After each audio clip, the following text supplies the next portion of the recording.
J'aimerais d'ailleurs évoquer le Conseil d'État qui a demandé aujourd'hui à l'Arcom, le régulateur des médias, de renforcer son contrôle sur la chaîne d'information CNews. Alors ce soir, on est à la fois sur CNews et sur Europe 1, à la suite du recours de l'organisation non gouvernementale Reporters sans frontières, qui considère qu'il faut renforcer le contrôle sur notre antenne. Yohann Usaï, vous êtes journaliste politique à CNews.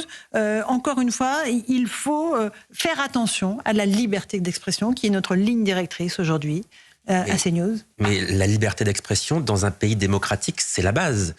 À quel moment, dans un grand pays démocratique comme la France, est-on obligé d'avoir un débat sur la liberté d'expression, qui est un pilier fondamental de la République? Ça n'est pas possible. Le simple fait d'avoir ce débat-là montre que nous sommes en train de vivre une anomalie démocratique que tout le monde, et je dis bien tout le monde, devrait condamner, parce que ce qui se passe là est inacceptable. Il faut que les gens qui nous regardent et qui nous écoutent comprennent bien qu'on est à deux doigts d'avoir un ministre de la censure lors du prochain remaniement. On en est quasiment là. Donc c'est absolument inacceptable et nous n'accepterons pas cela. C'est-à-dire, celui qui compte me faire taire ou arrêter la lutte contre l'antisémitisme, la lutte contre le racisme, parce qu'effectivement, ce qui fait l'ADN de cette chaîne, c'est que nous donnons la parole à tout le monde, nous traitons de sujets dont les autres ne traitent pas toujours, et donc ça dérange naturellement. Mais il faut dire à ces personnes-là que celui qui me fera, je parle en mon nom, celui qui me fera taire et qui me fera arrêter mon métier, il n'est pas né. Donc c'est un combat qui est... Je signe votre déclaration, mon cher Yohann.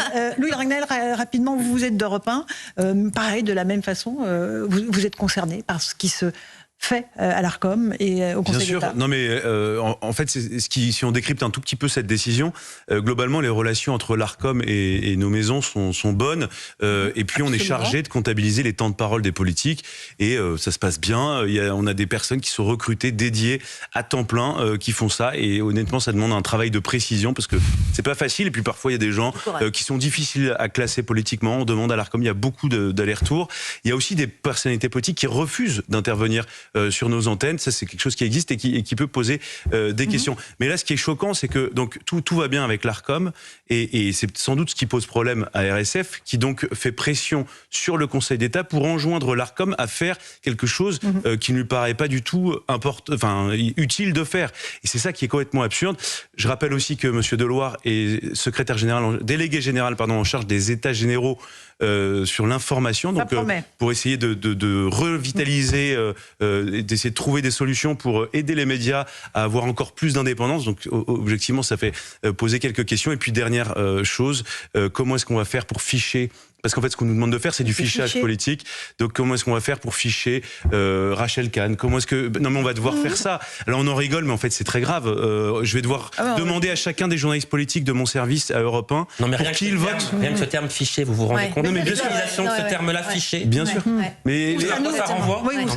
Et je vais vous dire, je suis très heureux. Je ne sais pas pour qui votent les journalistes du service politique d'Europe 1, et je ne veux jamais le savoir. Je ne veux pas le savoir, et je veux surtout pas qu'on me contraigne à le savoir, parce que la diversité, la force d'une rédaction, sa vitalité, ça repose aussi sur la diversité des profils qu'on recrute. Rapidement, Alexandre Devecchio, vous êtes du Figaro. On parlait de fichage, on pourrait parler de McCarthyisme. En fait, c'est ce qu'on nous propose en réalité, faire taire des gens qui seraient soupçonnés d'avoir une opinion de droite ou d'extrême droite. C'est dommage pour une association comme Reporters sans frontières, qui est censée défendre la liberté de la presse et la liberté d'expression. Je pense que franchement, il y a d'autres combats à mener. Il y a des journalistes dans le monde qui sont en prison. Moi, Christophe Deloire, que je respecte, devrait, je pense, plus s'en occuper. Par ailleurs, j'ai eu l'occasion, on peut rappeler que l'AFP, si vraiment il veut faire s'occuper de ce qui se passe en France, ne classe pas le Hamas comme une organisation terroriste. Je ne l'ai pas entendu réagir à ce moment-là. Donc on a l'impression que c'est spécifiquement CNews qui est visé. Et si ce n'est pas spécifiquement CNews, qui va encadrer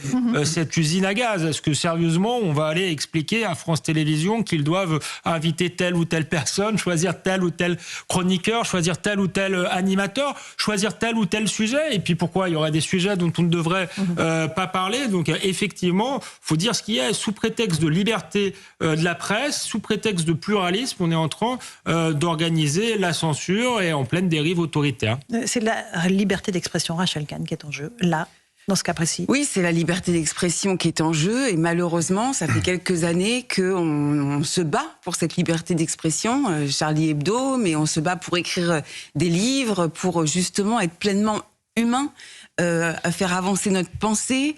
Donc en fait, mettre en œuvre cette liberté d'expression aujourd'hui, qui est un droit fondamental, c'est remis en cause. On est quand même sur une chaîne dont le slogan est la liberté d'expression n'a pas de prix. Effectivement. Et on est aussi sur Europe 1 et on est heureux d'avoir nos amis auditeurs d'Europe 1. Petite pause, on se retrouve dans un instant dans Punchline sur CNews et donc sur l'antenne d'Europe 1. On évoquera l'hommage à Robert Badinter qui aura lieu demain au ministère de la Justice, un hommage national. Mais la famille de Robert Badinter demande à ce que le Rassemblement national et la France insoumise n'y participent pas. On verra que la France insoumise a décidé de maintenir sa présence. A tout de suite dans Punchline. Comme d'habitude.